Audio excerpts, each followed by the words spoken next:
What's going on, guys? All right.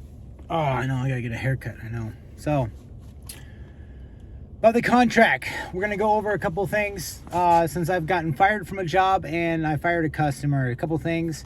It's always good to have this contract, reference it. I have a customer right now. If you guys saw my other videos, he's cheap, but at the same time, I knew he was cheap, and I priced my work accordingly.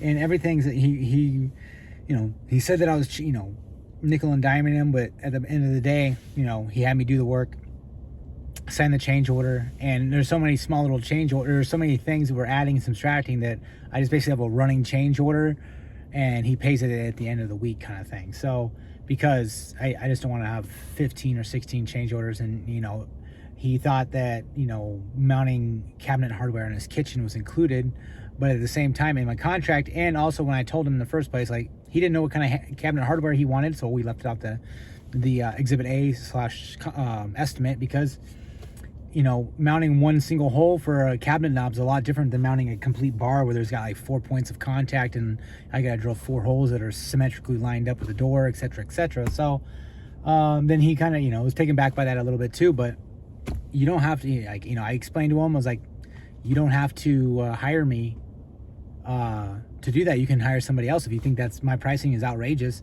And again, my pricing for that is $7.50 per hardware. Now that's standard 1 or 2 hole hardware, like a little handle or a knob. So anything bigger than that, then it's going to go up per door, and that's per door. Obviously one piece of hardware per door, and that's how if I screw up something, then guess what? I've got to pay for a new door, and that's on me. So that's the cost of doing business for sure. So in your contract, make sure it's also, I've learned there's a no start or stop days. And when you start days, I do start months, but no start days, no finish days, not even a finished month, because things can run over and over and over. So make sure it's already in the contract. There's no start days. Don't put it in there. If a customer asks you to, just say no. Like one did, and I just no. There's no finish days.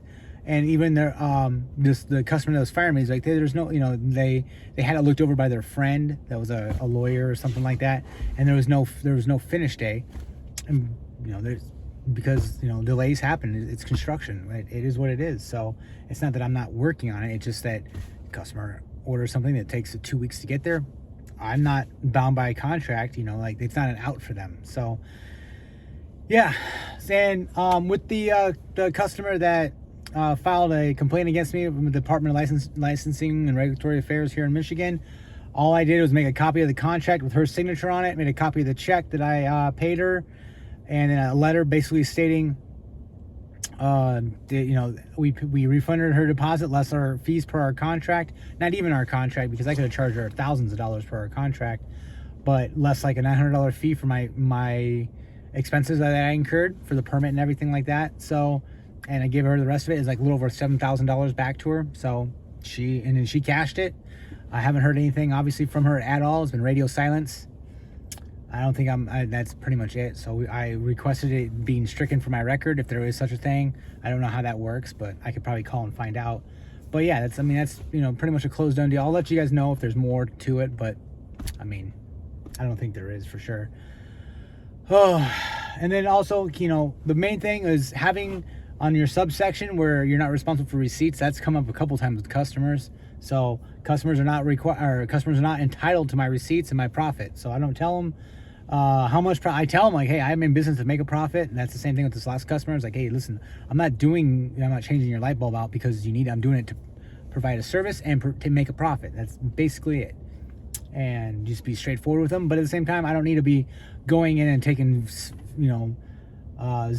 pictures of scanning receipts in and sending it to customers. That's not what I do. That's not at all what I do. And that's not what I want to do. So, all right, guys, appreciate you guys being supportive. The contract, if you guys have any questions, leave them down in the comments, send me a message. I'll answer them right away for you as quick as I can. So I appreciate it. Thanks.